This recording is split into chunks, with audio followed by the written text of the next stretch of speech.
ಇಂದು ಸ್ವಾತಂತ್ರ್ಯದ ದಿನ, ಪರಾತಂತ್ರ್ಯದಿಂದ ಮುಕ್ತಿ ಪಡೆದ ಸುದಿನ. ನಾವು ಭಾರತೀಯರೆಂದು ಹೆಮ್ಮೆಯಿಂದ ಕೂಗಿ ಹೇಳುವ ಸಂತಸದ ದಿನ.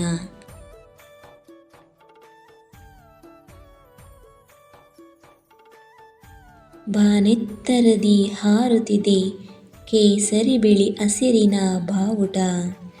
ಅದು ಎಲ್ಲೆಡೆಯೂ ಸಾರುತ್ತಿದೆ ಶಕ್ತಿ, ಶಾಂತಿ, ಸಮೃದ್ಧಿಯ ಸಂಕೇತ.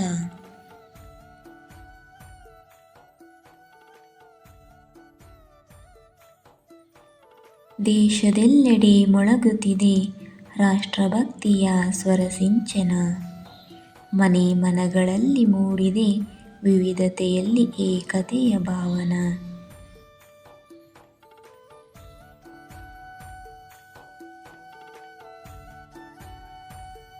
ಜನ್ಮಭೂಮಿಗಾಗಿ ಹೋರಾಡಿದರು ಅದೆಷ್ಟೋ ಕ್ರಾಂತಿಕಾರರು. ತಾಯ್ನಾಡಿಗಾಗಿ ಜೀವ ತೆತ್ತರು ಭಾರತಾಂಬೆಯ ವೀರಪುತ್ರರು.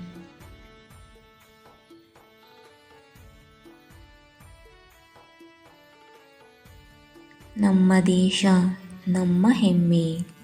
ಇಂತಹ ಪುಣ್ಯ ಭೂಮಿಯಲ್ಲಿ ಜನಿಸಿದ ನಾವೇ ಧನ್ಯ. ಜೈ ಹಿಂದ್, ಜೈ ಭಾರತಾಂಬೆ.